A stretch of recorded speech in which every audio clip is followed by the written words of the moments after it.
Vous êtes sur la propriété de famille qu'on a acquise en 1580 et notre famille était à la fois militaire et viticulteur. Moi, je n'ai jamais été dans la vigne. Je suis revenu d'Arabie Saoudite où je travaillais beaucoup, où j'ai travaillé pendant des dizaines d'années. Et je m'occupe, en plus de la vigne, beaucoup d'archéologie sous-marine et beaucoup de la vigne aussi. La vigne, c'est une passion, mais comme l'archéologie et comme tout ça, quoi. Sinon, dans la famille, on suit un peu la tradition de mes ancêtres qui étaient officiers du gobelet, de même la princesse Palatine qui était la belle-sœur de Louis XIV. Et comme on était officier du gobelet, on était goûteur du roi, ce qui était une position quelquefois un peu délicate, parce que si jamais c'était un peu empoisonné, ben on passait la casserole en premier. Et puis, ils étaient chargés de dresser les tables et de fournir les vins et les mets à la cour.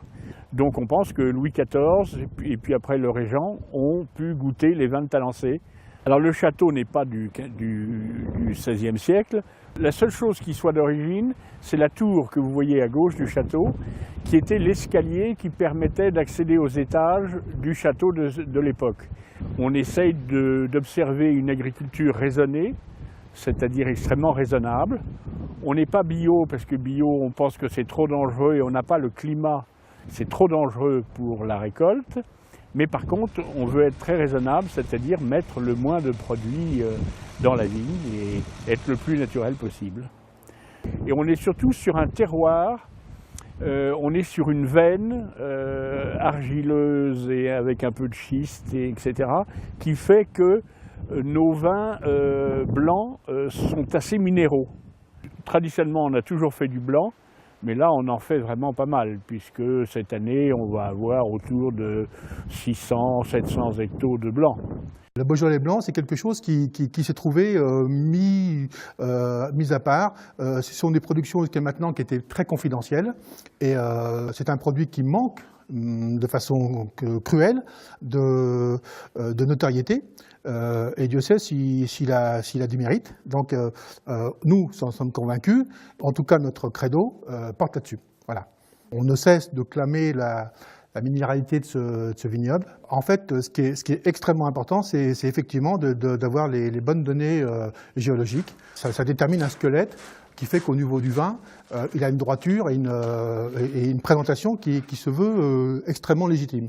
Voilà. Le principal de ce qu'on produit n'est pas élevé en fût. Le boisé peut quelquefois voiler les vrais aspects, la réalité d'un produit. Moi, c'est ma devise. Elle consiste à aller au fin du fin, le plus au devant des arômes. Il est souvent repris ce caractère de fleur blanche, mais c'est vrai. C'est vraiment quelque chose de façon assez régulière, on le retrouve. Et après, quand je parle d'arômes, dans le cas de cette vinification que j'ai souhaité mettre à profit, des arômes de type agrumes, voilà quelle est la recherche. Pour ma part, sur le dernier millésime, j'étais assez comblé parce que ça répondait parfaitement à mes attentes. On a pris le pari d'arriver à un peu l'excellence dans le Beaujolais. C'est-à-dire qu'on voulait être à l'avant-garde du progrès, tout en sauvegardant chaque fois qu'on le pouvait des méthodes extrêmement traditionnelles.